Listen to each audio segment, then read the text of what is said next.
What up, what up, what up? It's your boy Joe Chapo back in the building. Another dish of If They Only Knew. As always, you got your boy Main Light on the hill. What up, man? Yo, what's good, everybody? Salute to all my eye talkers. Make sure you don't forget to hit the like, share, comment. Don't forget to put that bell. And if it's your first time to the channel, make sure you subscribe. And Good, special one here. today is a super special one. We got an extra host on here today because we got an extra special with guest. Mo, go introduce yourself, man. Yo, my name is Mo, Uber Fashion. I'm just here to support the channel. This exclusive interview with Big Lou, my brother. It's gonna get personal. He's gonna break it down from beginning to end. Really hope y'all enjoy it, man. And thanks for logging in time. Lou, go and introduce yourself, sir. Yo, what up, what up, what up? Y'all already know who's in the building. Big Lou, aka Pretty Lou, Gangster Lou. I got it all. You know, I'm here. I'm here to talk about it. That's what's up, yo. We appreciate you coming on, man. Long time, yo, waiting and shit, yo. The crowd been asking about you and shit, yo. So let's get it started, yo. Tell us a little bit about where you from, how you came up, you know, what led you to the pen, and where you at now, man. Man, I'm definitely from River Park Towers. That's 40 Richmond Plaza. Roberto Clemente State Park, building 40, 23G. Moved in there in the 70s. So I'm a veteran in the towers, you know what I'm saying? I've seen it all. I'm there from the old Sand Park. There wasn't no Roberto Clemente in the back. That was all grass and dirt. We had the pool and the basketball courts on the inside, you know what I'm saying? I was there when the mountain rocks had water coming out behind building 40. That when all that was working, you know what I'm saying? But anyway, like what was the towers itself back like that? The towers was mostly, it was more kind of like co-op. It wasn't the projects yet, but it was on the way. It definitely was for middle class people, you know. But it was more like co-ops because it didn't turn into the projects. Like, you know, there was everybody's parents had jobs. You know, my dad was performing in Con Edison. He worked in Con Edison for X amount of years, you know. So we were good at the time, you know what I'm saying? But it all changed, you know what I'm saying? It changed. It was what you want me to just start from? I mean, tell me once the towers started changing, how did that change you? Oh man, well, from what I remember in the towers is it started with me in kindergarten in 229. You know, I was scared to go to school there, but I didn't want to be left there. I used to cry to run back out the school building with my mother to go back home. Like I hated to fucking leave my house. You know what I'm saying? All of that. I grew up out. You know, I grew out of all of that. Trying to get it all together, man. I got so much, but you know, growing up in 229 was pretty cool. You know, I got bullied. Actually by someone who passed away recently, who's actually I consider like my brother because we fought all the time, but I was bullied by him, and that was my man Davey. You know what I'm saying? Yeah, but yeah, you know, I've been through a lot of stuff like that. You know, had always living in worry of protecting siblings and being protected by my older sibling and stuff like that. Seeing my mom and dad fight a lot. You know, we said, you know, before I get to that, I want to say that me and all my siblings, we grew up close. Yeah. Real close. We were always together. We always played together and stuff like that. We always were in the house together. Now, in that era, we witnessed a lot of things, you know, as far as my parents and stuff like that fighting. You know, I'm sure, you know, I'm not the only one that went through that. But speaking about myself, I've seen a lot of crazy stuff, bro. Like, you know, my father hitting my mom, and you know, we were young. We didn't understand what it was. We just saw violence. Yeah. You know, growing up into that, seeing that for years. I want to skip a little bit. You know, we wanted to get out a little bit more. You know, we were getting bored at the house. You know, we were about, you know, 7, 8, 9 years old. We getting to an age where we want to go outside and play tag and stuff like that. You know, so we were bored. You know, I found weights in the house that my father had. And you know, my pops used to be a wrestler before he, you know, worked in Con Edison and shit. So you know, I was a skinny little thing back in the days. I wasn't always Big Lou, you know what I mean? So, you know, I remember finding these dumbbells in the kitchen. I'm sure Mo remembers. Yeah, I remember. I brought these dumbbells to the room, and I just, you know, I was always on that push-up stuff, you know what I'm saying? But I didn't know nothing about weights. And I started, you know, with one dumbbell, I was curling with two hands. Mm-hmm. But when I started noticing how it made your arms, like, you know, you get pumped, I didn't understand that. I was like, whoa, like, this is what that shit do? And here it is now. I still work out, you know what I'm saying? That shit never stop, bro. That right there, huh? I said, I'm a witness to that. You definitely didn't stop. That was from young.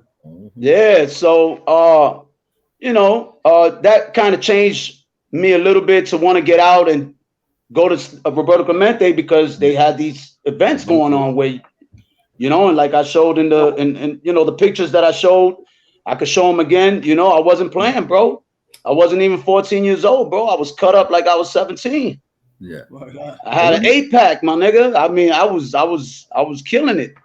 But to rewind just a little bit, didn't Dad used to have you do like pull-ups in the crib or some shit like that?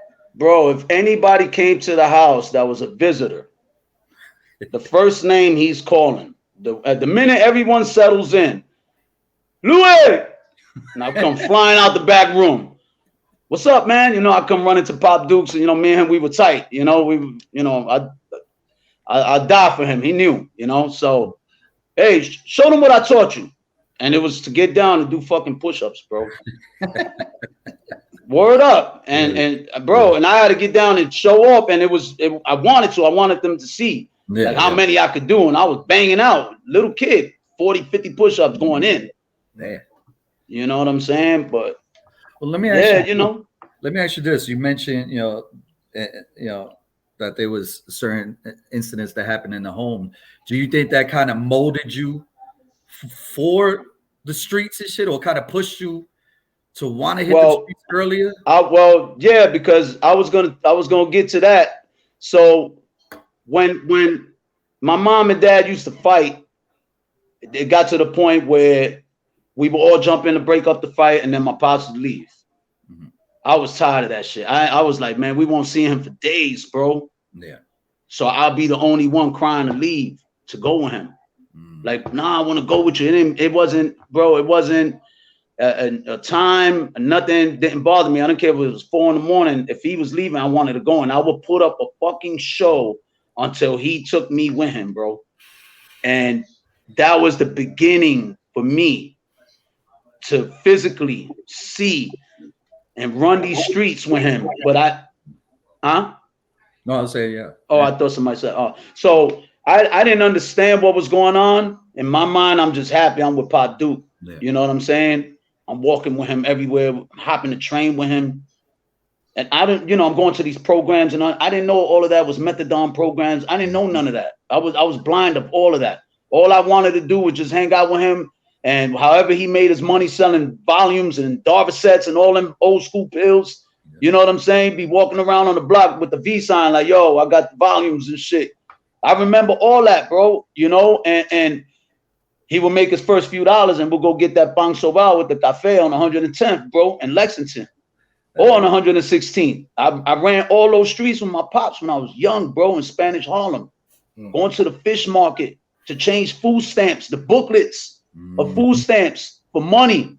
How much was it? $7 American to 10 food stamps or something like that? Yeah. Right? Yep.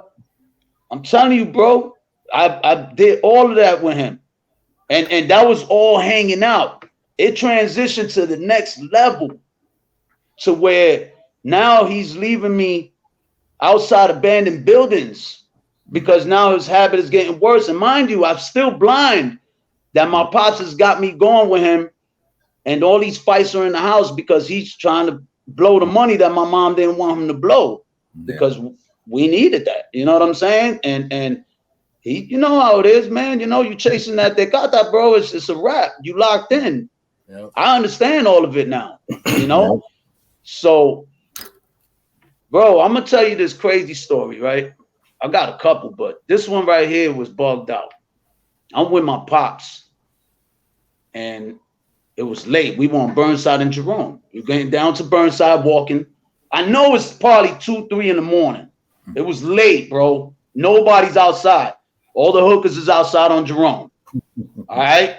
So we get walking down Burnside. We get to Jerome. We bust the left to head up towards the 3rd. But he's just walking up past the McDonald's. Once we get past the McDonald's, I see him always talking to strange people on the street. And he'll tell me, yo, wait right here. And I'm like, all right, he go talk to somebody. You know what I'm saying? And then he'll come back to me and he'll be like, look, we're going to go around the corner. I want you to hold this. And he'd give me all his food stamps and all his money in his wallet and tell me to hold it for him. And I'm like thinking, like, are you going to fight or something? Like, where you going? He was like, I'm going in this building real quick. I'll be right out. All you got to do is whistle for me, call for me. I'll come flying out. He goes, we go up Burnside. We make a right off Burnside to the next block over, which I think was Davidson. Where, Davidson, going up towards University. Well, if you're walking up, if you make the left on Jerome, you walk up. All right, what's after Jerome? That was Walton, where I was born on Burnside of Walton. Yeah. Going up towards. So yeah, we made a right off Jerome after we went. We made the left on Jerome from Burnside, went up 1 block, and then made a right going towards Walton. So anyway, past all that, my pops walks in with this Moreno in the building because it was a black dude that he was talking to. I guess, you know, trying to find out what's up. They were gonna get their little shit, whatever they had to do. Bro, I'm left outside on that corner. 3, probably 4 in the morning. I got all these food stamps on me. I got whatever cash on me. You know what I'm saying? My pop's money. And I'm just standing outside, bro. And you know, his addiction let him make that decision. You know what I'm saying? He just felt that it was safe that I hold the stuff, or he felt I was safe enough to be outside while he go. I don't know, man. But yo, I was out there for hours, bro. Damn. By myself. And I started calling like, yo, Bobby, yo, for a minute, bro. And I'm like, what the hell, yo? And I would not leave that corner. I wasn't going nowhere, bro. Yeah. I stood right there. All of a sudden, I see him running out the building. You know what I'm saying? And he's like, come on, let's go. You got everything on you? I was like, yeah. And I'm like, what happened, man? You know what I'm saying? Like, let's, you know, he was like, nah, let's go. Let's just get out of here. And then we just rushed back home. We went back home. I never knew what happened. I don't know if they got high and he fell asleep with the dude, knocked out. And he woke up and got scared and realized, I don't know what happened. You know what I'm saying? All I know is I wasn't leaving nowhere. You know what I'm saying? That was a crazy experience for me because I was left alone outside, bro. I was yo, bro, I had to be 11. I had to be about that age, maybe 12. You know what I'm saying? That shit is crazy. Yeah, you know? At that age, it's not like you can even question your parents. It ain't like the kids nowadays. We didn't question our parents. We just went with it. You know what I'm saying? Damn. Yeah. Especially my brother Lou trusted my father so much that there was nothing to question. He just ran with whatever my pops told him. You know what I'm saying? Period. You know. I did, man. You know, I looked at my father like a superhero. That's why I'm the way I am with my grandkids. But we'll get to that. But you know, another time we was in that same area, bro. This is like down the line. Situation at home, they fighting and all that. And I'm gonna hit him with the story with the chick, Mo. Yeah. So, I felt that one. Go ahead. Yeah. So this is part of me kind of like having to make an adult decision in a split second. This night that I was with my dad because I was young, bro, and my pops, I don't know if he had a thing fucking around with women and all that. You know, he cheated on my mom. You know, I knew all about it. You know what I'm saying? How old do you think you was in this situation you're about to say? Well, oh man, 12. So definitely you was 12. At the puberty stage where you was from you. All right. Yeah. I ain't even, you know what I'm saying? I was a virgin. I didn't even get no skins yet. I got skins at 13, son. But check it. All right, so boom. So we're hanging out, you know, I'm with my pops, you know, following him wherever he's going. He walks up to this lady. It was a hooker. You know, at the time I didn't know, but it was a hooker. So they talk, whatever. Like, Louis, come on. I'm like, where we going? He's like, don't worry about it. Come on, just come with me. I'm like, all right, here we go. He's giving me his stuff again. I'm like, oh God, man, you know, pops is wilding out. You know what I'm saying? So we go up to this apartment. And it's in that same area, bro. And it was in a building, went to an apartment. I remember it was a big ass apartment because I was sitting in the sala. The sala was big and it was a bathroom. Then the room was in the back. My pops was in the room, walked in the room with the chick. He was like, I'll be right out. Well, he was in there for a minute. Whatever he did, he got it in, got high, whatever. He was in there for a minute. Yeah. So then he comes out with her and then walks in the bathroom with her. And then he comes back out the bathroom and he calls me. He's like, yo, come here. I want to talk to you. And I was like, what's up? He was like, you know, I want to do something for you, but I just want you to understand why, because my father did this for me. Is what he told me. That was his exact words. And I'm like, bro, I don't know what he's talking about, bro. And he was like, I'm going to show you something, you know, but you got to promise me you won't say nothing, you know, and tell your mother nothing. I'm like, all right, I promise, you know, I'll do anything for him, you know? Yeah. So he opens the door and the lady's naked, bro. And at that age, when I saw her, all I saw was bush and tits. And I was like, I instantly started crying. I freaked out and I was like, yo, Pa, no, man. I was like, Mom's going to get mad, bro. You know, I'm crying to him, telling him that. Man, he got so mad. He grabbed me up and shook me up like, listen to me. I'm trying to tell you that my father did this for me, man, you know? And I was like, but what? What do you want me to do? You know, like, I don't know what you know what I'm saying? So he was like, she's going to go down and like explaining that she was going to give me some top and all that. And I'm bugging out, but the peer pressure was so strong. I said it in funny ways, but I'm telling you in a serious way. Yeah. It was the peer pressure was strong, bro. Yeah, like I would not tell him no. It's crazy, bro. So I go in there and you know, he closes the door. He says, "You be fine.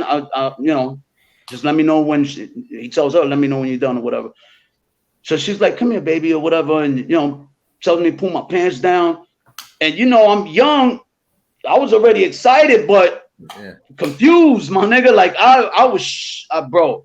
The lady gave me top, son, until it was all over. I felt the feeling. I was like, what the fuck? It was crazy, my nigga. You know? But I was in there for a little while, and it might sound funny because you know I always throwing a joke, but it was serious though, because this is I'm not even lying about this part.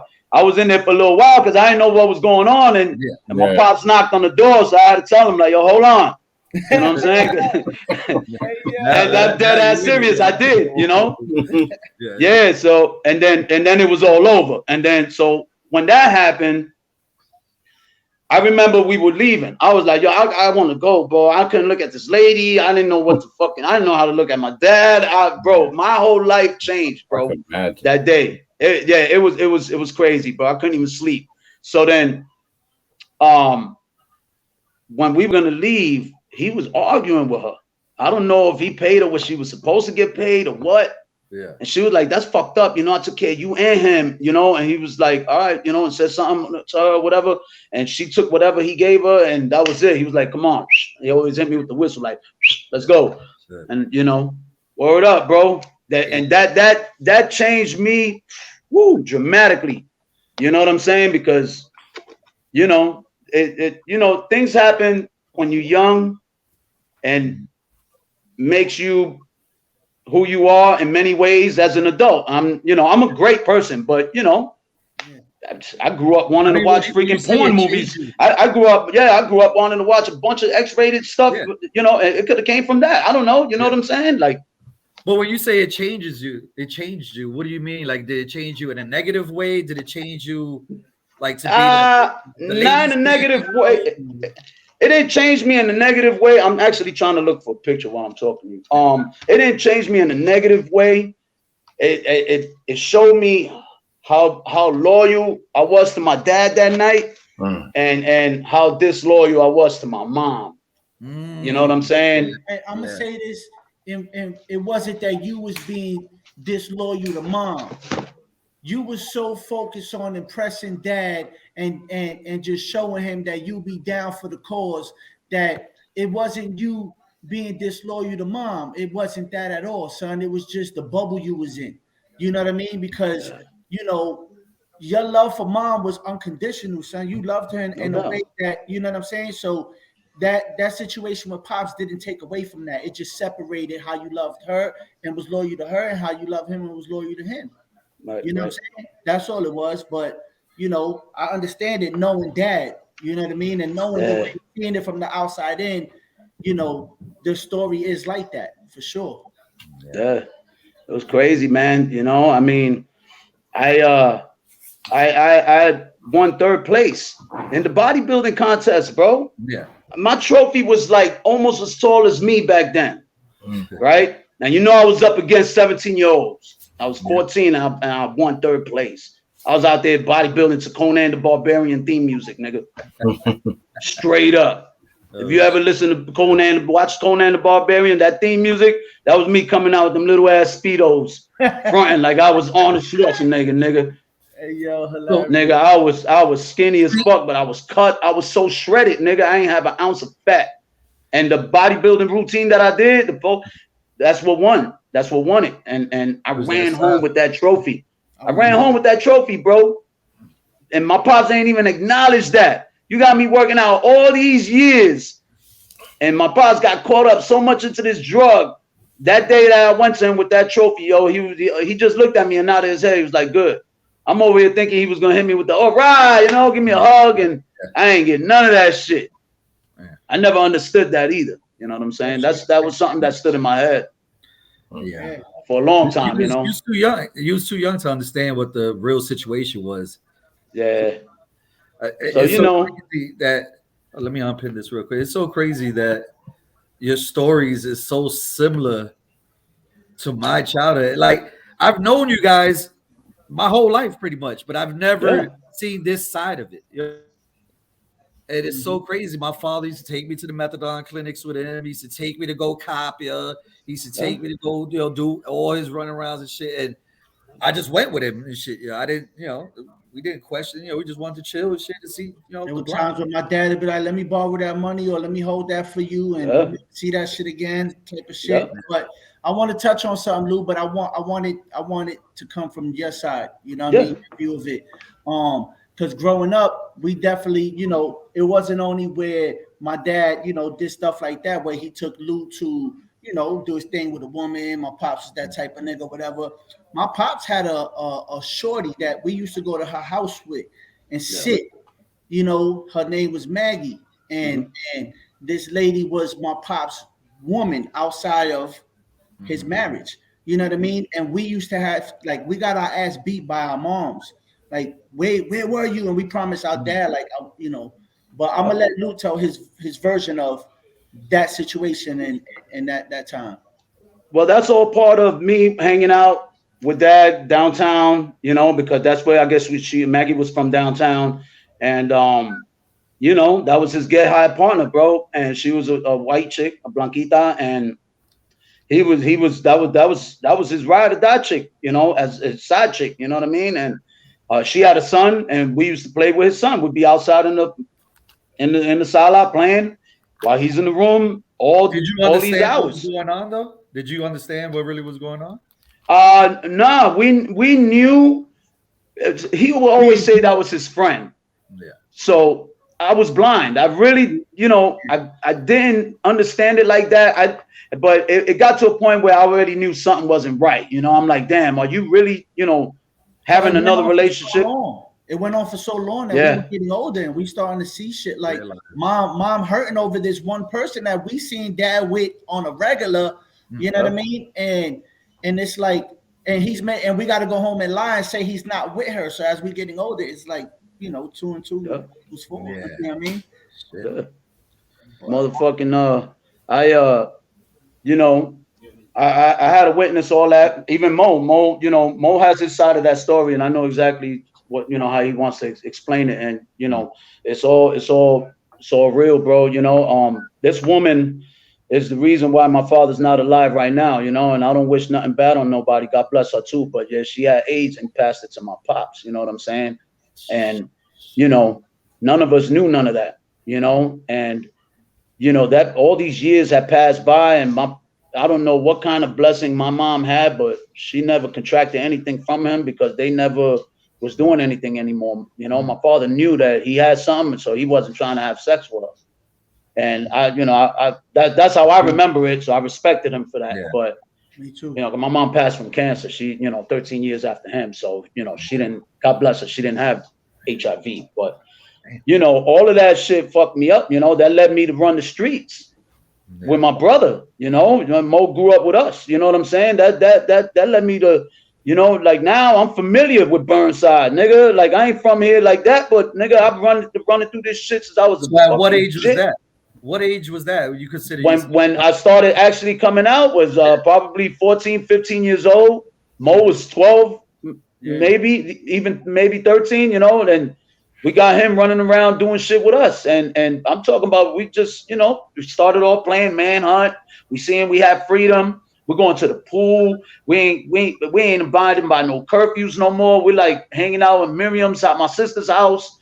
Because, she was supportive of us for a lot of stuff to, be able to get out the house because she had her own place, at the time. So, I mean, it just started, after the pool and manhunt and all that. And, I mentioned this before, like we started realizing like we need money. We need to stay fresh. And that's where all the Grammy shit started kicking in, bro. I was able to get my hands on a 25, And it's sort of like the Juice story. Every time I see that movie Juice with Bishop and they got the gun and it changed everything, that reminds me of us too. Yeah, running around with the 25 with the whole CBS crew, son. We thought we were untouchable because they know we had a little bit of heat. You know what I'm saying? So, but bro, do you remember the first time, like the first time you considered yourself transitioning over from a civilian, you know what I'm saying, to the other side and shit, to the criminal? All right. When I started snatching chains, when I started doing that, that's how I started first getting money. So I started snatching chains. That's when I knew. First time? Yeah, that's when I knew I was like, I was doing bad things, and I'm unfortunately showing my younger brother this shit, and I got caught for snatching chains. He took the weight for it at his young age because they let him go home, and it was crazy, bro. And from there I started doing stick-ups, and I'm talking about we were robbing jukebox machines. We were down with the jukebox connection. That's how we were labeled in the fucking newspapers back in the early 90s. I got arrested for those cases in front of Jimmy's Cafe, literally coming down that Fordham Road. They rolled up on us, you know what I'm saying? In 91. Like that's where my life that's where my life changed, because I didn't really become a man on the street. I knew how to run the streets because my pops. You know what I'm saying? So I knew how to act, accordingly to the streets. I became a man in the island, dog, like where I had to, you know what I'm saying? And I had to learn from experience. And real talk, I remember that phone call. A situation happened, and I'll let you talk if you want to talk about it. Yeah. Situation happened, and you called me, and in that moment is when I knew. I said that he's gonna come home a different person, and and I was preparing myself mentally because I was following you. So I was like, what you was gonna be the next step for me too. You know what I mean? So, go ahead. Well, my first time when they locked me up for them cases, immediately they're trying to slap me with years, 7 to 21. They were hitting me with football numbers. So I first go to Rikers Island. That's what I was talking about yesterday. I was like, yo, I said, when they first told me to strap up my shit because I had some brand new chuckers on, they wasn't lying, my nigga. As soon as I got to the motherfucking 4 building, what's that dorm? What's the mod? The first one you go, mod 5? I mean, I know when I was there, I think back then, mod 6. I think I went to mod 6. Yeah, mod 6. It is mod 6. So we'll go to mod 6 on the left side. And my nigga, right away, bro, as soon as I get in there, I got some cat coming up to me talking about somebody want to see me for my Timbs and this. I don't understand none of that, you know? So I immediately needed to make this phone call. I made the phone call. I called my pops. I talked to my brother like, yo, they trying to get me in here, bro. I said, this shit right here. I said, this is a decision I'm going to have to make, you know? Well, the decision was I wasn't giving up my motherfucking Timbs. Yeah. You know what I'm saying? So, you know, at the nighttime, yeah, I was on point because I was hearing some niggas telling me like in Spanish, like, yo, fight for yours, bro. You know, even if they jump you or whatever, just fight for yours, you know? And I'm like, bro, these niggas gonna jump me for my shit, you know? And I'm shaking in my boots like, yo, this shit is crazy. You know what I mean? So nighttime come, it's time to go to sleep. Nothing happened. Right? I take my shit off, you know. I go to sleep. I wake up, my shit's gone, nigga. And I realized, and I was stupid, right? Because I noticed a couple of niggas sleeping with their shit on. I knew I was in jail and I was fucked up in the head, but I just, you know, I said, in order to be able to sleep, I got to take my motherfucking boots off. Yeah. I just took them off and threw them under my bed, bro, you know. I woke up, they wake you up early in the island for court, nigga. You getting up 3, 4 in the morning, nigga. Yep. They woke me up, I jumped up, reached for my shit, they weren't there. I was fucking bugging, nigga. So I went, I took somebody else's sneakers. I came home with some Maxes on. I snuck thief somebody else, nigga. But that shit broke me though. That shit fucked me up, man, because to come home wearing somebody else's shit, and then you know, back in the day, the team was snapping and all that. I had to eat all that up. But when they remanded me and I went back to motherfucking Rikers Island, it was on and popping from there because then, you know, I was running in the island. You was walking into. Yeah, nigga, I was in there with Chino and, you know, original niggas from the towers that y'all probably not going to remember. But they ended up moving to Hunts Point. They were like the Wolfpack posse and all that, like live niggas. So I was chilling after that. From there, you know, jail made me a man after that, nigga. It was a wrap. You know what I'm saying? So that first. Yo, and you know what? The nigga that I heard that took my boots, before I get off that topic, I heard he blew trial and cut his lawyer. Ended up, he had 33, right? 33 to life. And then I think he cut his lawyer once he blew trial. So they gave him double that. I was like, good for that nigga. Give my fucking boots back, you bitch ass nigga. Hey, but you know, you live and you learn. You know what I'm saying? I mean, I wish that was your lesson to wake you up. Like, yo, you in the jungle right now, nigga. You know what I mean? Hell yeah, but I'll be damned if I would have took them off and said here. Yeah, you know what I'm saying? Yeah, like they stole them shits from you. They didn't take them from you. Yeah, but I know, but still, man, I had to take that. I had to take that hit. They were brand new Chucks, nigga. I was mad, nigga. I was mad. But, you know, it's all good because, you know, I ended up doing stupid shit like that to people in jail. I'm not proud of none of that, you know. Yeah. So what was the difference like going from Rikers to actual prison, man? Ooh, like, a lot better, I'll tell you that. It was real up there too, my nigga. You know what I'm saying? Because I had a similar situation in Green, nigga. I had a similar situation. And you know who I was in Green with? I was in Green with him. Old school Hem from Burnside. Yeah. And he was the first crown of the Latin Kings, nigga, in that jail back then. He was the godfather, son. You know what I mean? Hell yeah, I had a situation like that. And because of him is why I had to retaliate. And I had like 3 Latin King niggas help me beat the living shit out of the nigga that tried to sneak thief my shit. You know what I'm saying? Yeah, bro. And so in Green, I got it popping quite a few times. I became best friends with my man Pito after I fought him one-on-one. You know what I'm saying? Yeah, Pito, no more Pito. That was my dog. Shout out to him, you know. But, you know, I had to put the hands on him, you know. That was one of my favorite fights because I had to show my hand skills on that fight. It wasn't no slamming or nothing. That was a straight hand skill fight. You know what I'm saying? So, yeah, that was one of my favorite one-on-ones. So, but he cried after that, and I felt bad, so I gave him a hug. We became best friends in Green, nigga. That was an L2. I fought him in L2 in the bathroom. On the new side. That's the new side, on the new right? side. Yeah. Well, you know, I mean, jail was fucked up though. If you want me to get deep on that, man, you know, I lost my father. You know, when I went to jail and you know, finding out that my pops was sick you know, and that shit fucked me up. They brought him to see me in jail, and I ain't seen him in a long time, and he's fucking skinny as shit, bro. That ruined the whole visit. I couldn't stop crying, bro, because they didn't want to tell me what was wrong with him. They waited till I made it out on work release, and then I found out. You know what I'm saying? And this is the picture that I got in front of me that I wanted to show, because this is what changed my way of how I was with my dad, because you took me with you for all these years to hang out or let you do what you do, and you were doing the wrong things, and it led you to have AIDS and be sick, and let us watch you die and disintegrate, bro. And I come home on work release, and I'm happy to see him and all that, but you still going to this fucking program and all that. Now I'm a man, bro. I don't want to hang with you and see you like that. I don't want to see. We already, you know, I'm seeing you dying. You know what I'm saying? So this day right here, this is a picture. Wow. Excuse my outfit, because definitely was wearing a bullshit ass outfit. But that was me and him and the counselor that I went to go see him, or whoever gives him the fucking methadone is the one who took that picture. All right. I used to wrestle the person. I used to arm wrestle the person that took that picture.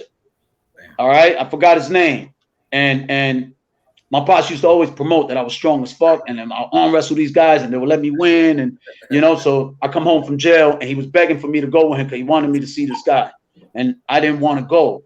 I was like, I don't want to be around you like that. I don't want to go with you to go do these things.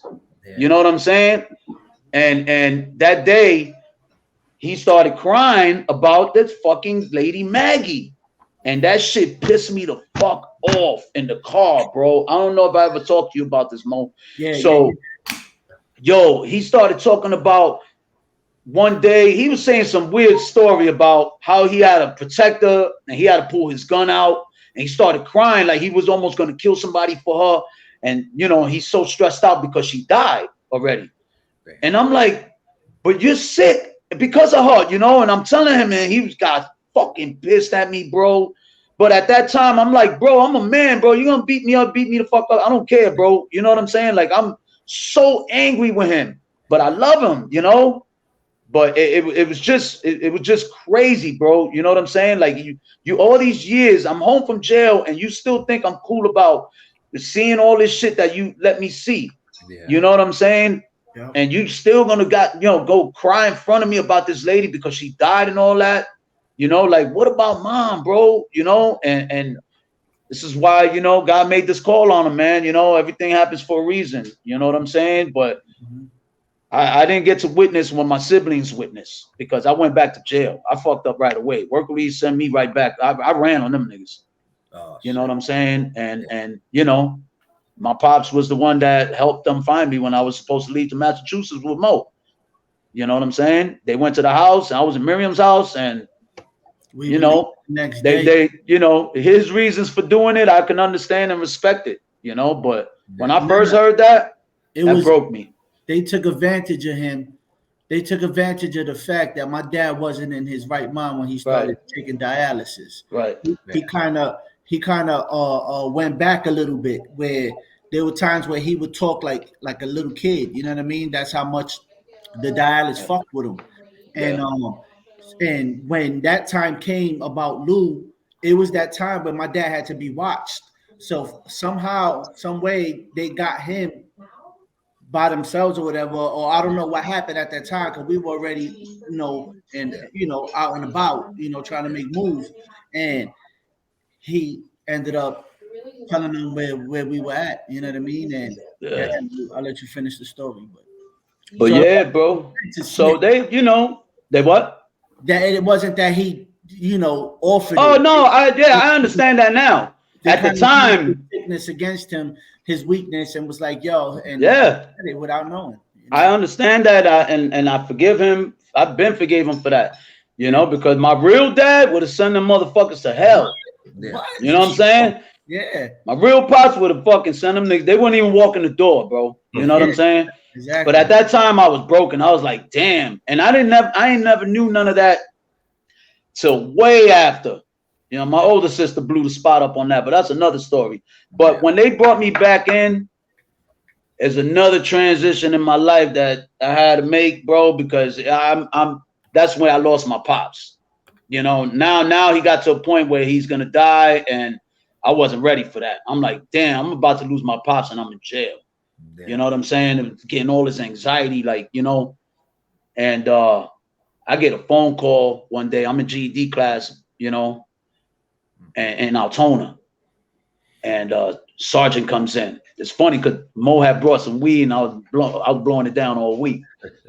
So Luis Paredes, I freaked out. I looked at my man like, oh shit. I was like, I'm right here. He was like, come on. And it was a dickhead sergeant too. I was like, oh fuck. I said, somebody snitched on us. So then I come out into the hallway. He's like, you all right? I was like, yeah. I said, what's going on? What'd I do? He was like, you didn't do nothing. You have a family member on the phone. I have to take you downstairs to the guidance counselor's office.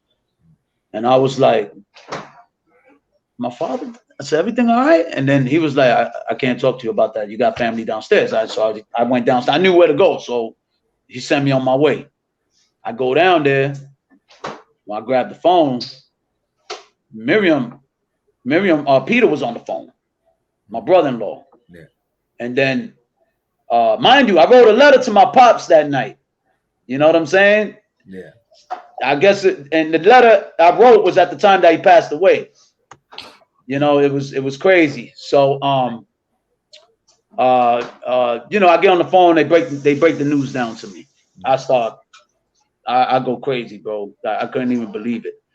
So, you know, they put you on suicide watch. That's what they did to me. You know, they had me on suicide watch. I mean, they thought I was going to fucking kill myself. I was talking crazy shit because I wanted to go pay respects to my pops. You know what I'm saying? So they got me down there, you know. So that was kind of hard. Huh? So you was able to get to the funeral? Yeah, I went to Ortiz funeral home. Damn. They took me down there, two cool ass CEOs.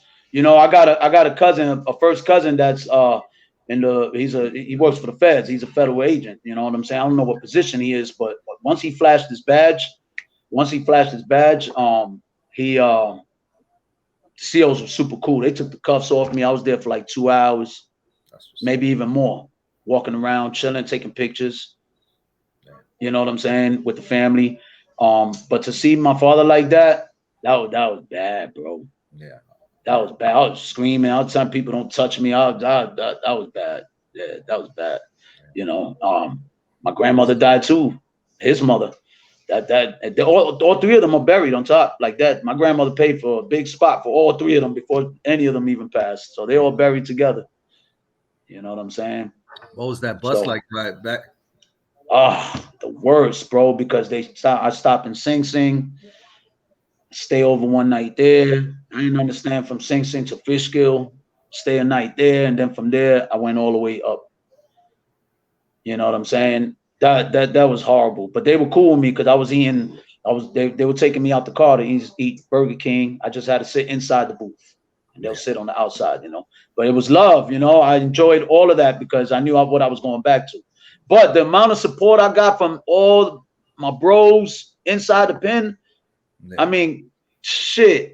Shouts to all them niggas, man. I mean, it was a line of niggas waiting to give me a hug. If you could kind of speak a little on that to let people know that, you know, it's not all bad in there. Shit, you do. It's really not. See, you can make the best out of it if you had no choice to do your time. Okay, you go upstate, you're stuck in the bind, you got to do some time, whatever it is. Okay, you can make the best of it. You know, it all depends on your reputation. A nigga like me, bro, God bless me. But if I had to go back upstate, I guarantee you, I'm gonna see somebody I know. Guarantee. You know, man. Come on. You're gonna run into somebody in child, nigga. You know, guaranteed. But it's, you know, I can't speak for right now. For when I was doing time, it was a big misconception about, you know, the booty bandit and all, don't drop the soap and all this crazy shit, right? Yeah. Times is really different now. The stories I'm hearing now, you know, it's like now it's a norm, you know, inside the prison, like it is with the women. It's both ways in there now, you know. So how it is different, I don't know. I can't speak for now, but back then, you know, you can make the best of it, man. You could go to the yard, play some ball, play some handball, work out. That was my thing. I read so many books. I got my GED. I had an electrical trade. I got my certificate for that. I learned how to do carpentry. You know what I'm saying? I learned how to ride. I learned how to drive a forklift when they sent me to Camp Gabriel's. I got kicked out of there too for extortion. I knew a nigga was getting the bag in there. You know, I put him on the pressure, nigga. You know, nigga drop a kite on the nigga. You know what I mean? Not a kite. You drop a slip. My bad. Said that wrong. So. Damn. Yeah. That's a lot. Yeah, man. There's a lot of positives that could come with it if you Yeah, I came home a GED graduate. You know, I came home. I had the second highest score. Hold on, bro. I ain't even lying, nigga. Hell yeah. I was just looking, right, and I happened to come across. Give me uno momento. Yeah. Why you look? Bang! Oh, upside down, but it's oh shit! My bad. Oh, shit. That's dope. You need to put a frame on that, man. Let's stop playing. I did have a frame. I had a frame on it, but me and my wife moved so many times, things got broken and shit like that. And I'm sure that the black frame that you had on the GED, it broke or some shit. Anyway, yeah, but I got it safe. It's still brand new. You know what I mean? Probably go get it laminated. True. But you know, I came home with some credentials, and being that I'm one of the ones that learned a lot and learned my lesson, you know, even though I still made some mistakes and went back in, I always, like when I came home, I was always focused on working. I had a job, bro. I really had a job. I mean, I went from selling shoes at Little Eric, downtown Manhattan for so many years. My brother worked with us too. You know what I'm saying? Met so many celebrities. I walked Diana Ross to her Rolls Royce limousine, bro. I sold shoes to her grandkids. Lynn Whitfield, LL Cool J, Madonna, Mo sold to them. I fucking sold to Lynn Whitfield, that lady from A Thin Line Between Love and Hate with Martin Lawrence. Yeah. That black actress. Yeah. Bro, that was my peoples. Angela Bass, not Angela. Angela. That was the other chick. Not Angela, the crazy one, yeah. Yeah, I forgot her name. Yeah. Bro, so her daughter's a woman right now, but I was selling to that little girl, bro. And I seen her on 86th Street. I was walking with Cooper. And I ran into her again. I was like, yo, Coop, look at the lady from A Thin Line Between, because I never remember her name. And he was like, I said, I sold to her. He was like, nah. And Lynn Whitfield. And then when I was like, you don't believe me? And I turned around, I was like, Miss Whitfield. And she turned around, I was like, Little Eric. I was going like this, and she was like, oh my God, hi. Came back, gave me a hug and all that. Cooper, rest in peace. Cooper praised me off of that. He was like, yo, you the man, bro.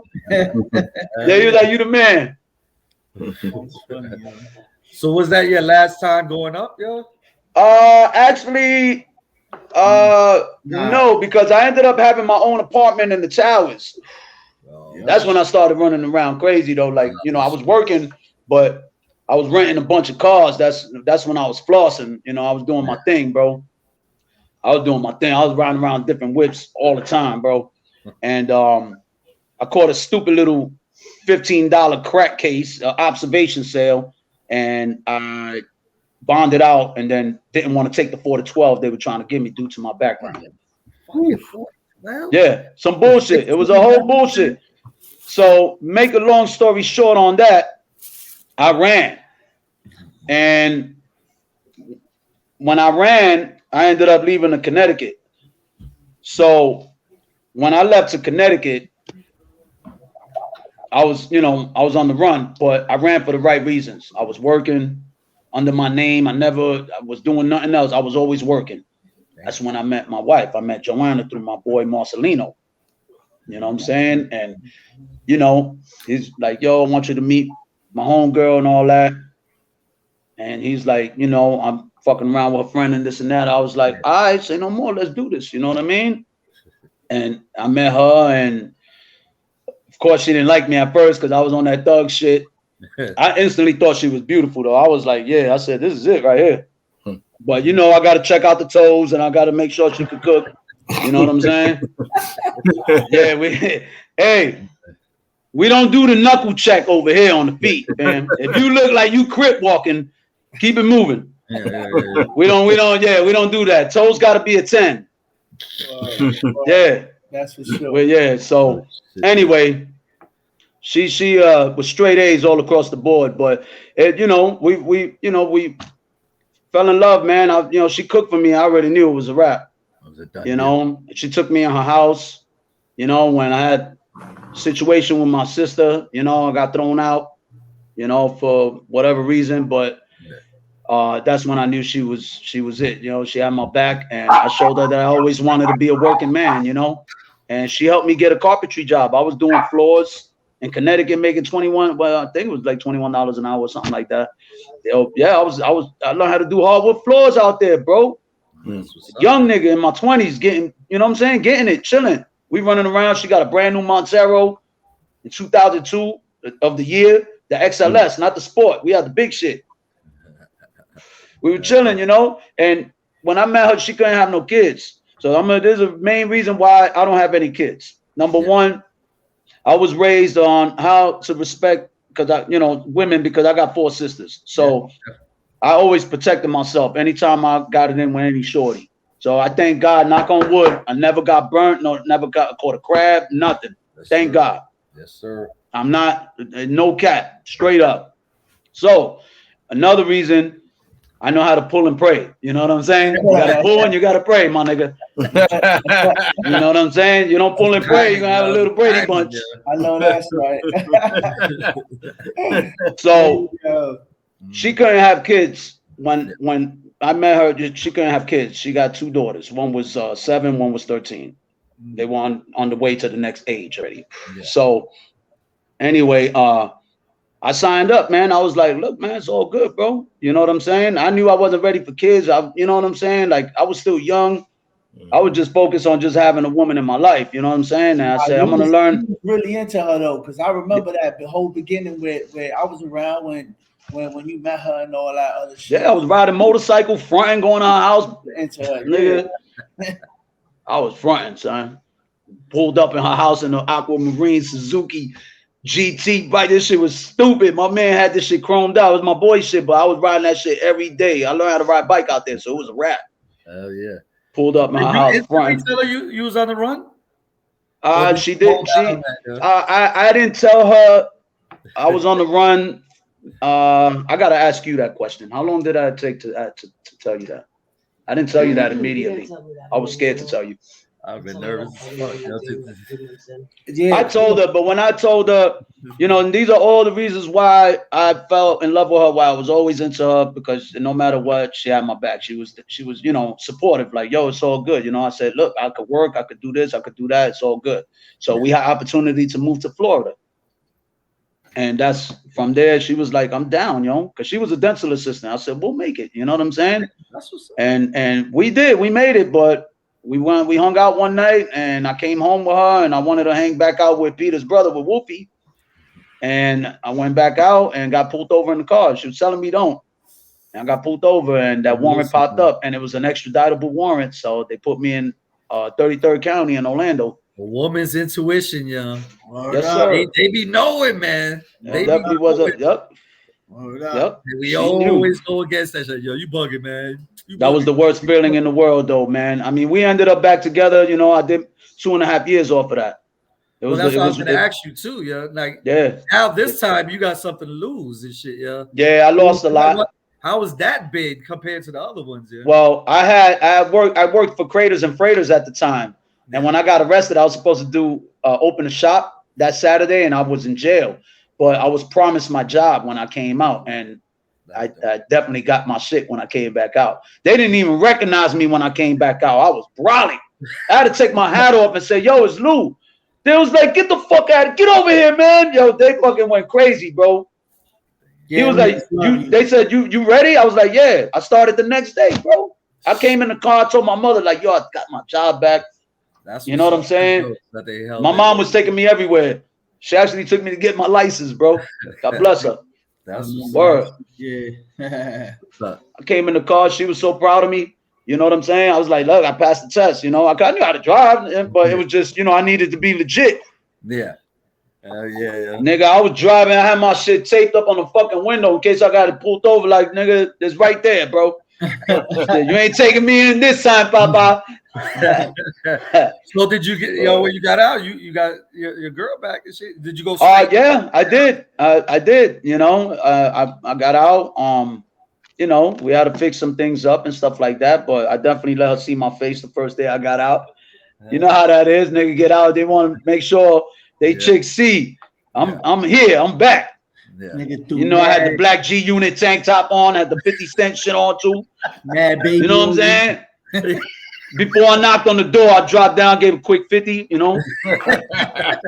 Now I started banging on that shit like, what's good? What up? Yeah. But, you know, everything got fixed up in the long run. And, you know, it's 21 plus years counting. She's still here with me. So that's strong. That's what's you know. That's dope. But, yeah, but, you know, after that, I kept it cool, bro. You know, I mean, I won't never stop smoking weed, but I had my job back. And little by little, things were getting better, man. Had a nice little Bonneville SSEI leathered out. You know what I'm saying? Chilling. Traded that. I sold that. Got me a Beamer. You know what I'm saying? Fronting in the Beamer with Mo, hitting the clubs. I was in the club scene, fucking with Block Royal. I know all them niggas, a bunch of them niggas. You know what I'm saying? Or a lot of Jersey niggas that live in Orlando. Block Royals, a lot of it's my peoples, bro. Street Soldiers, All Pro, all these entertainment industry dudes, bro, rolling hard in the club. I sent Mo a bunch of pictures. I don't know if you got them. Yeah, I got him. I told Chopper I'm gonna send them to him. Yeah, yo, bro, I got pictures wrote deep. Money in my hand in the club, flying, driving slingshots. Yo, bro, I was chilling, my nigga. Speaking of pictures and shit, yo, we put a little something together. You know, you kind of seen it earlier, but for the others, we gotta play this real quick. Just hell yeah, man. A montage of you know, throughout the years here.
Dope, super dope.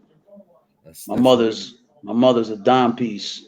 Yeah, man. Super dime piece. Speaking of mom, son, I want to touch on something, son. We ain't really talk about mom and stuff, but let's get it. Just to you know, see your opinion on it, because there was a point where my mom gave up on my dad, and she let him go. He had to move in with my grandmother, which was his mom. She lived off.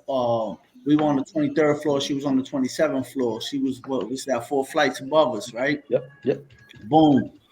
And my mom ended up moving on, and it was pretty hard for us to see that. And it was with one of the state troopers from State Park. So now our whole squad is seeing this, and you know, niggas couldn't really snap about shit like that because niggas get that was a fight right there, but it hurt us in a certain way. But I let Lou speak his version on that.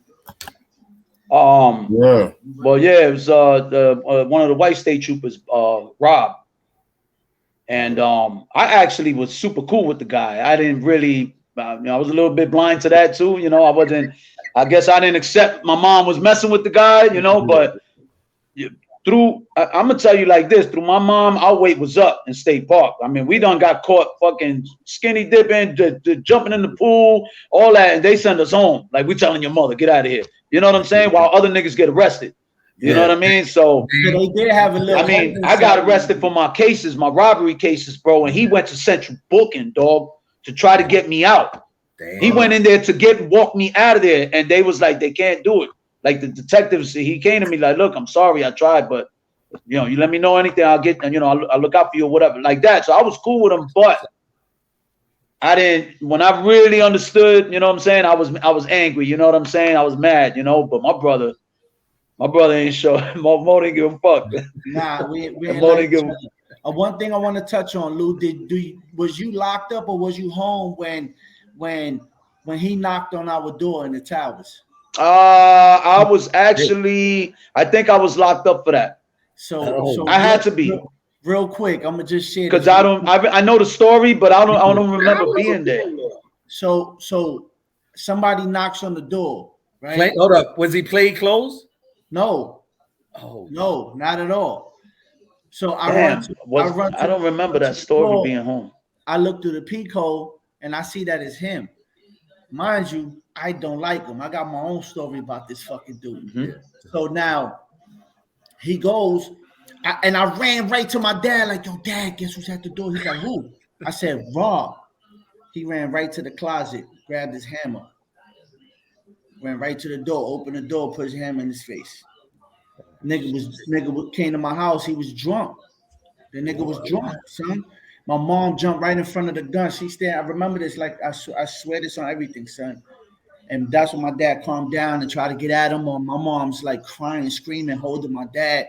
And now at this point, Rob's scared because he's like, oh shit, this motherfucker crazy. So he decides to just double back and was like, he tried to say somebody called and said that there was a fight going on here, some shit.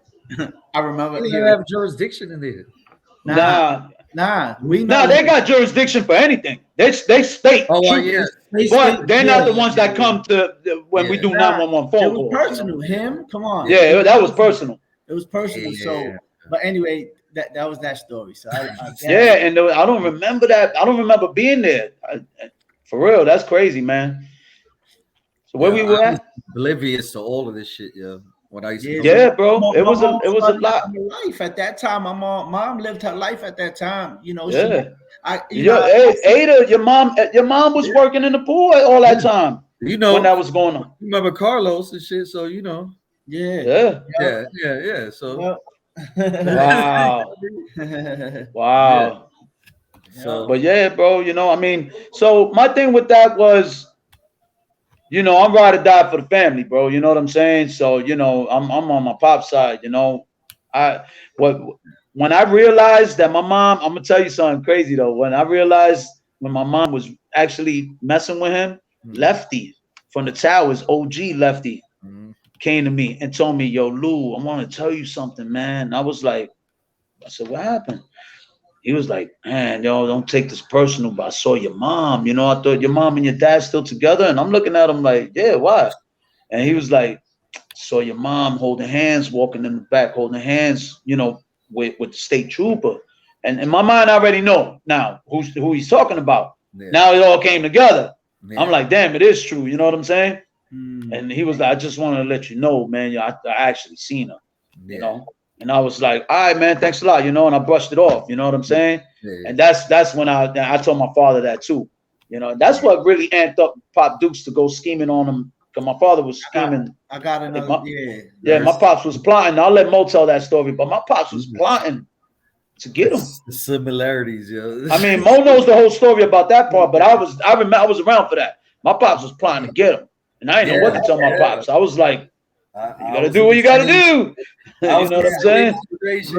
Real quick. So what had happened with that was, don't lose your thought, Lou. I'm gonna say this real quick. Yeah. My mom slapped me in front of him, right? Mm-hmm. He went to shake my hand. I hated him, son, because he would be disrespectful, like kiss my mom in front of me and look at me. You know what I mean? Like, you know, because he knew I didn't know none of those things. Yeah, so he's holding her like this, And I'm like, Mom, can I talk to you? She was like, you can talk to me. I said, can I talk to you? You know, I'm trying to pull away. And he's like, you can talk to her. How you doing? And goes like this to me. So I was like, anyway, Mom, whatever I went to say, whatever I went to say to her. And she was like, yo, I didn't raise you to be disrespectful. I said, but you know I don't like her.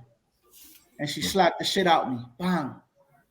I looked at her. I was like, I hate you. I'm telling Dad.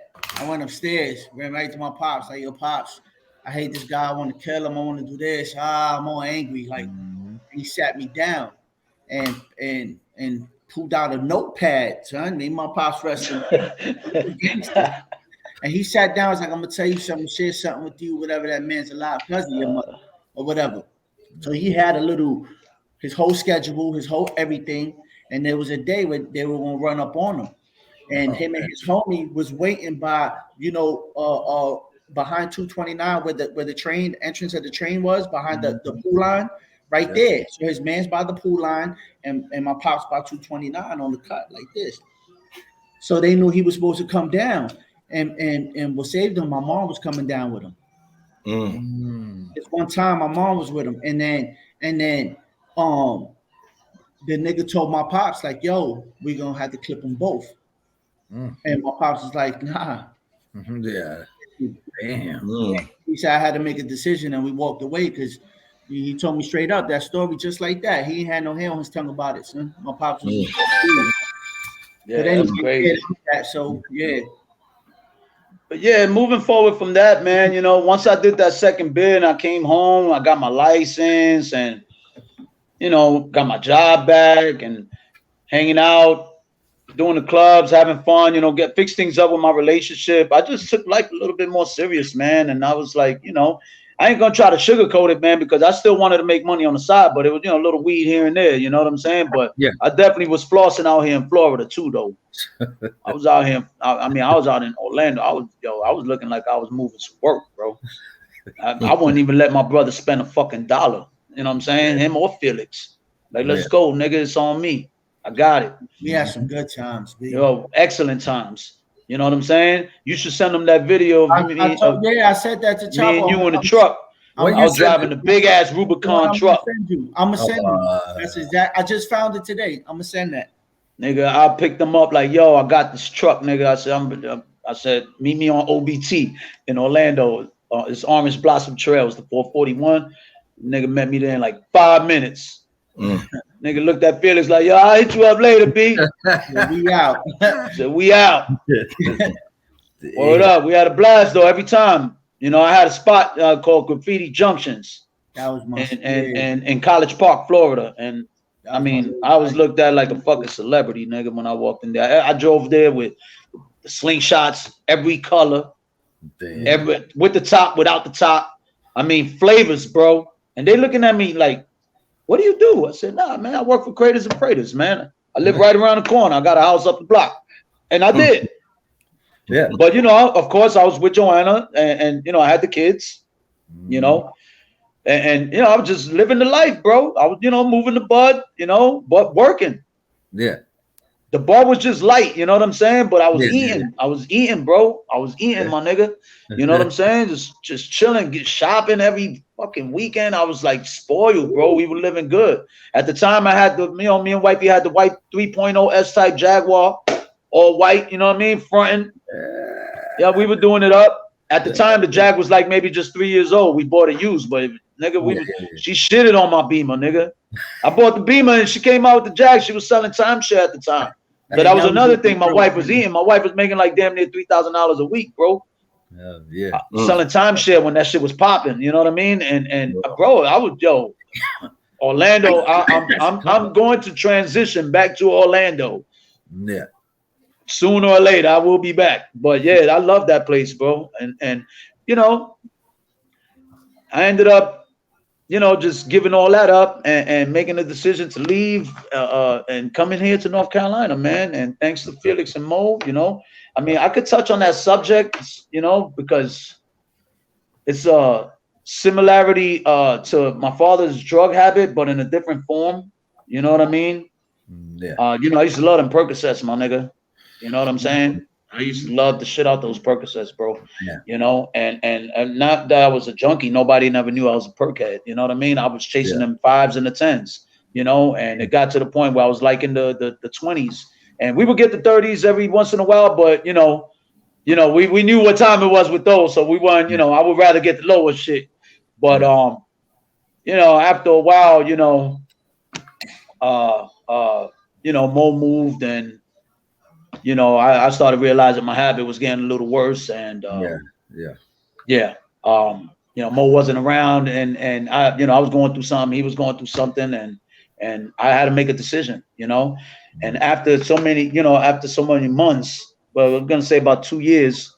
Well, how long was it, Mo? You reached out to me when you was out in Cali, right?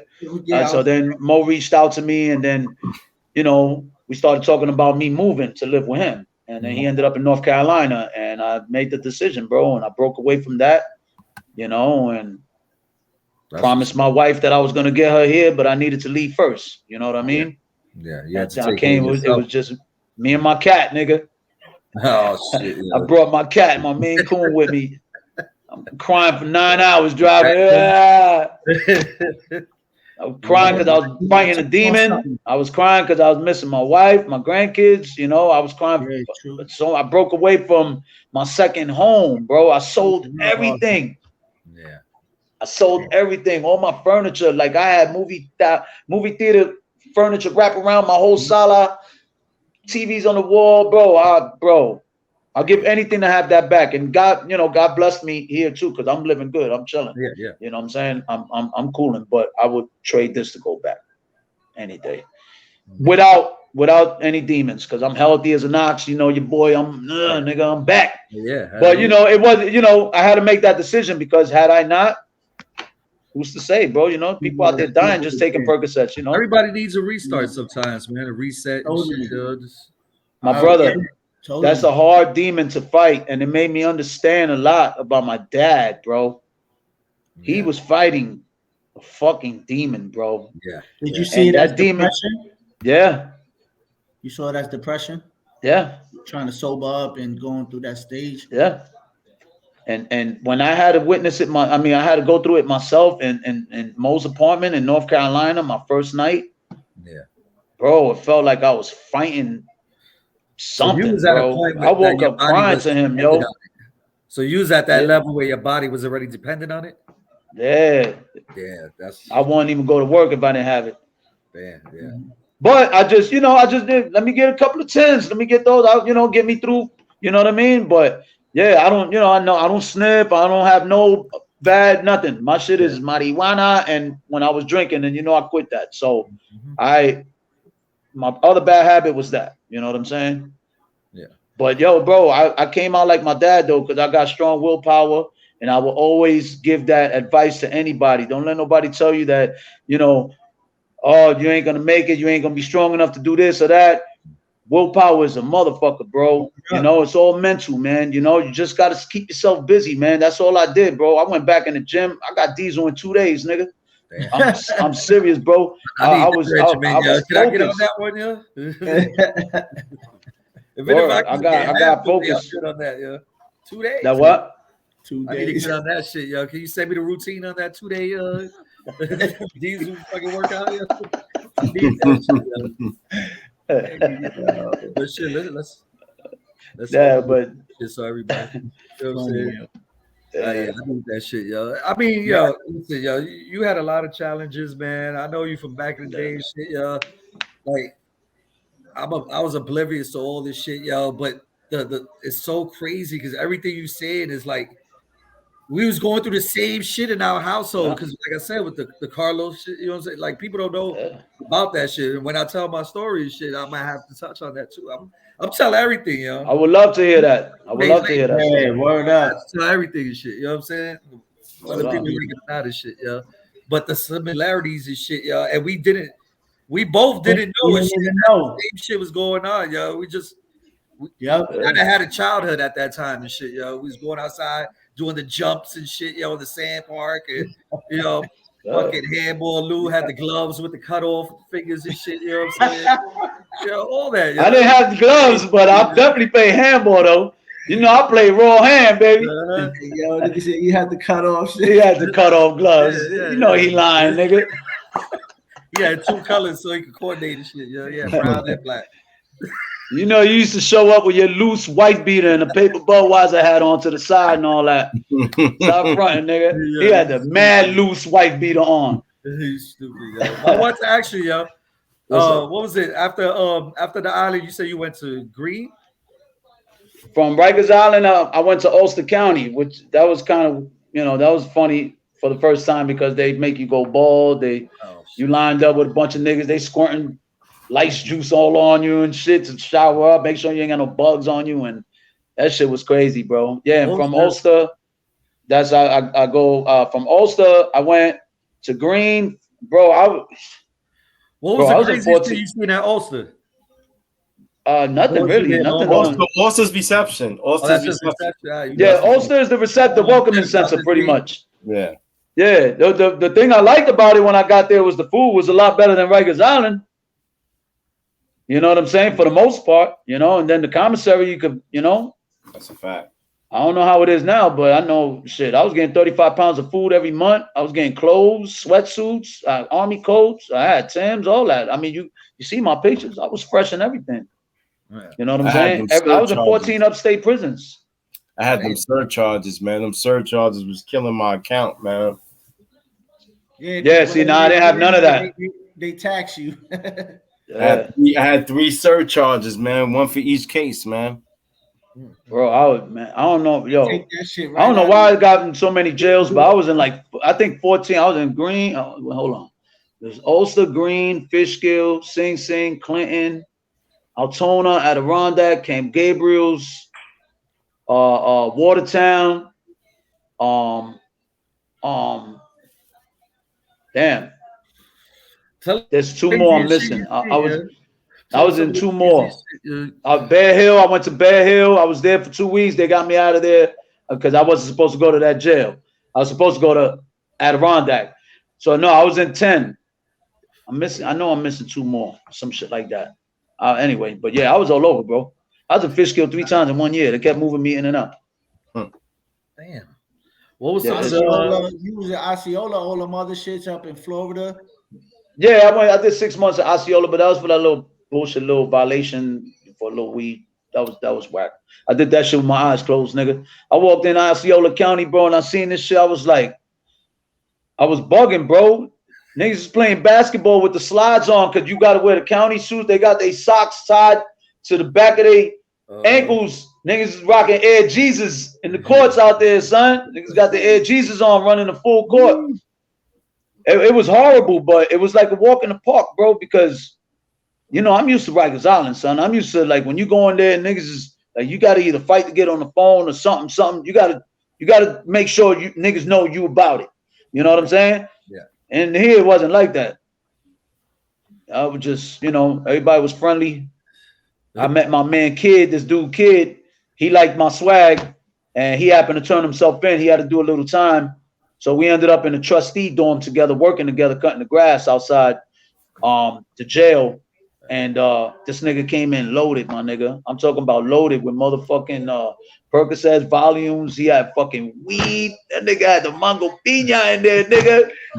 Nice. Bro, and me and him became best friends. You know what I'm saying? Yeah.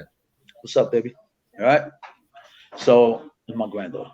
So yeah, man. So I made it out from there, and I was cool. You know why I was really cool with the COs? My weight was up in there because, when I lived on Pershing, Mo, my neighbor, and my wife will tell you, my neighbor was a sergeant in the welcoming center prison on the 528. And he knew that I described him because he had lipstick tattooed on his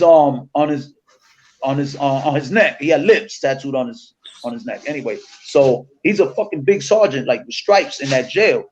So these dudes were talking about the guy, the COs were talking about him. And I said, you talking about a dude, he's got this beard? And it was like, yeah, he was in that jail. I said, nah, man, that's my neighbor, bro. And I said, his wife got a big butt. I said, she's a CO too. He was like, yeah. He said, where they live? I said, bro, I live in Pershing, bro. Look at my address. He has a condo right across. He's my neighbor, bro. They went and confirmed that the next day, bro. The next day they came, locked me out, hooked me up with sandwiches and all that. Oh, shit, yeah, man. bro. Yeah.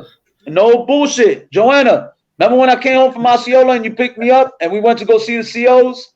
Our neighbors, remember, from the apartment that we had? Remember? And I told you I was cool. Well, bro, they were bugging when I came home and I went to see them. And I went to see, I knocked on his door, bro. They must be swingers. And I told her, because when I opened up, no, hurry up. I'm talking. So when they opened the door, you know, his shorty was oh damn. And I was like, hey, how you doing? Yo, I was bugging. They had to be swingers or something because he was like, come in, man. Come in. He was like, yeah, he was like, she's hot, right? I was like, come on, man, you crazy, bro. You know, I'm like, yo, my wife's here. You know what I'm saying? I got my wife outside. But I was bugging because I immediately thought, I said, they got to be swingers. Yeah. I looked at the room. They had the room kind of set up, but I went to his kitchen, so we talked a little bit. So when I left, he was like, all right, man, I'll see you next time, Luis Paredes. And he went like that to me. And I looked at him like, you know my name, motherfucker, you know, because they talked about me, all them COs and shit. But yeah, but so my weight was up in Osceola County. They wanted you. They was like, yeah, fresh meat, yo. Come on in, yo. Yours do too, son. Like, yeah, but I couldn't believe that. But I never seen them after that. After that, I was like, you know, it's all good. If I run into him, it's love, you know. But anyway, you know, so I'm here now in North Carolina. I'm, you know, living it up. And you're about to start your own channel? God willing. Yeah, you need to, man. I'm trying to build my courage up for that. Yeah. You got plenty more stories. I might be too lazy. I might be sleeping every time I'm supposed to start and shit. It'd be a blank screen, nigga be out and shit. People would sit there and watch that shit too, yeah. Now, one thing I wanna give it to you for though, because you didn't just let go of the pills and all that. You was actually addicted to a certain lifestyle. You know what I mean? That you had to let go too, because when it comes to the weed thing and all that, like my brother had a luxury life and for a long stretch, and he let all of that go, like all of that go to work the job that he's working right now. Like, you know what I mean? He started up with the company and it was a wrap. He ran with that shit. So, you know, and it wasn't easy. It wasn't easy. He had a lot of stressful moments that were like, you know, phone calls, let it go, and the shit hurt my heart. But he held on, man. You know, he always been a man to you know, take care of his household. You know what I'm saying? Yeah. You know, appreciate that. Yeah, for sure. So, I mean, I got willpower, man. You know, I just stay strong. I stay busy. You know, and you know, don't get me wrong. I'm still doing good. I got a brand new whip. I'm good. You know, I'm still fresh. You know, I'm cooling. You know, I got a job. You know, I mean, what I get paid every week, I was spending every weekend like nothing. You know what I'm saying? But it's all good, bro. You know what I'm saying? It's honest money. I ain't got to look over my back. You know. And think about it. Everything that you had with all that money, you ain't got shit to show for it. And look, all you got to show now: the house you in, beautiful wife, grandkids. You know what I mean? The cars. Y'all both driving fly cars. You know what I'm saying? Yep. Fast money. Y'all healthy. Fast money.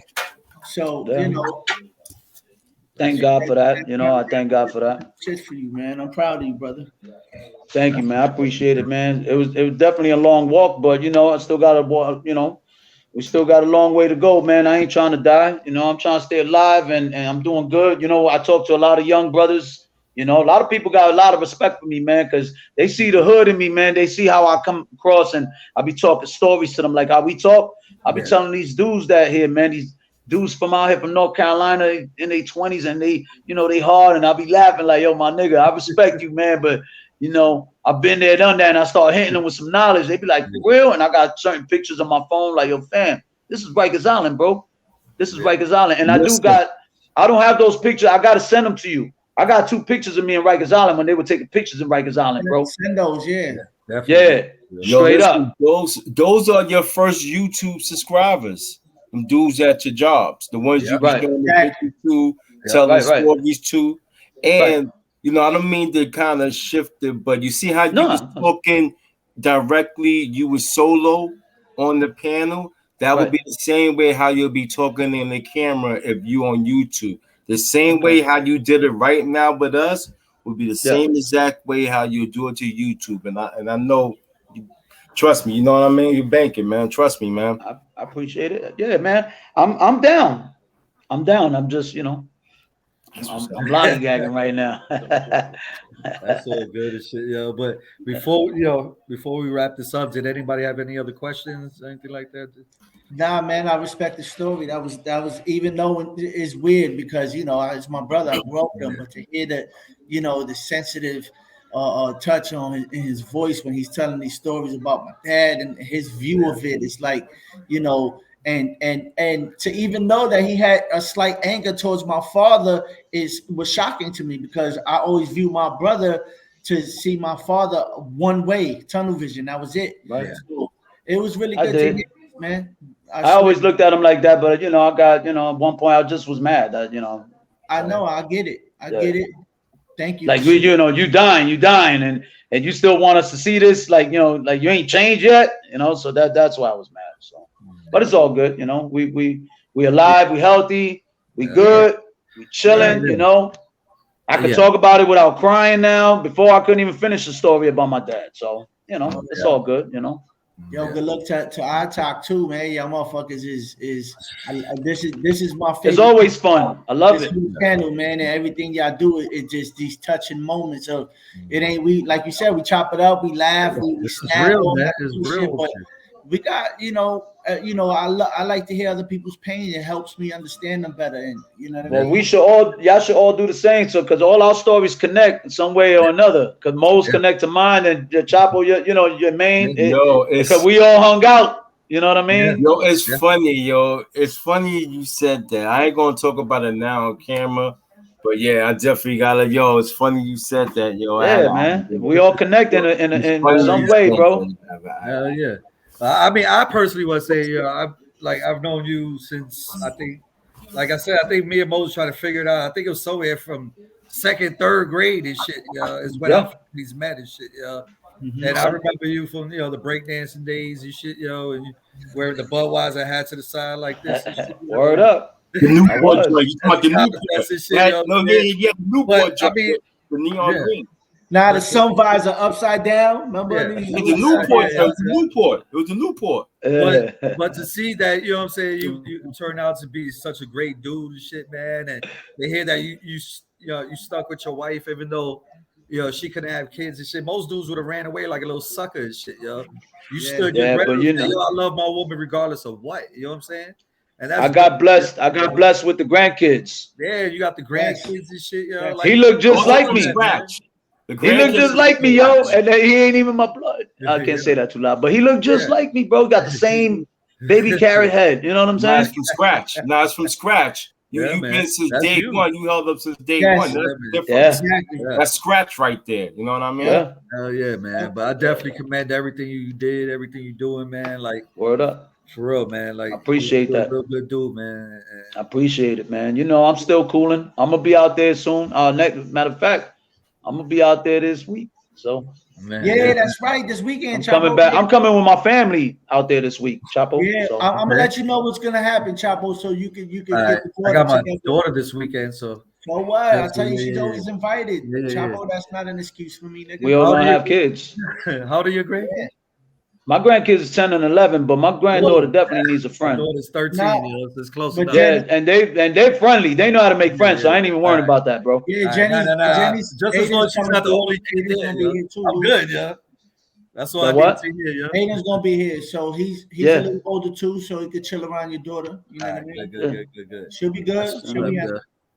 Yeah, we good, man. We got live right now. Remember, we recorded. This is so shit, yo. We definitely gonna wrap this one up and shit. But like I said, before I hand it over to Maine and shit, like I commend everything. You know what I'm saying? You're doing. Thank you so much. And you became a great person and shit. And you know what I'm saying? I respect you like at the highest and shit, yo, for real, man. Because thank you so much. I've seen a good part of the journey, but I didn't know this part of the journey and shit. You know what I'm saying? And I appreciate it. Yeah. I appreciate you coming on and speaking your truth, man. For real, yo, man. Yeah. Everybody, don't forget to make sure you hit that like, share, subscribe, comment, hit the bell. Once again, I appreciate you. Also, is there any social media that you might have that you might want to share before we end this, or no? Ooh, no, I really don't. They want to see me. I will always tag on with y'all when So that's man. Hey, YouTube, maybe We want YouTube to see him. page You is got to go coming. through us, B. huh? And I what? said, we want to Big see Lou, you. You got to go follow, through us, B. subscribe to iTalk. Word up. Hey, no social media. 21 years and counting with me and my wife. Just saying. You know what I'm saying? Yeah. I bet you if we had all that, we wouldn't be together. Yeah, You know what I'm saying? So Anyway. I live the old school life. You know what I'm saying? So if anything, I'll write to you. And listen, before we end it, always try to end it on a super positive note. So if there's an individual that is crossing that street and you see them, and you know when they're about to cross that street, you know it's on the other side of the street, what would you tell them before they decide to cross the street? I'm trying to understand. So you're saying if What advice would you give? Before they go to turn to the bad side? Yeah. Ooh, I definitely will tell them think twice before doing something, negative. I would definitely advise the young brothers now to definitely try to get what they need to get at an early age. Try not to make mistakes, to suffer like how we did, because we're struggling now in our 40s to be comfortable, or late 30s. Try to get it early, man, so that way you can max and relax in your 30s and 40s and so forth. You know what I'm saying? Because I'm happy in life, but I'm working really hard, and I could have had it a lot better if I would have never crossed the street. You know what I'm saying? And I would have stood dancing. I could have been a dance choreographer. I could have been something. And you know what I'm saying? Because I was a house dancing motherfucker. So, I'm just saying, think positive, man. Just always try to do good, man. Don't do wrong, man. Listen to your elders. It's worth it. Yes, sir. Yes, sir. Thank you for that. Word. Yeah. Well, shit. Again, we appreciate you coming out. We appreciate you sharing your story. I love you guys, man. You know that. The subs have been wanting this for a minute. The iTalk family, they've been asking for it, so they definitely going to support this. And you already know you're part of the iTalk family anyway. You're part of the real life family. Yeah. It's not over. You know what's on when we live. You know that. Yes, sir. Yeah, we're gonna get when we live, it's back on Peanut Head. But yeah, man, salute, and again, if they only knew. Yes, sir. All right, yo. One. Hey, man.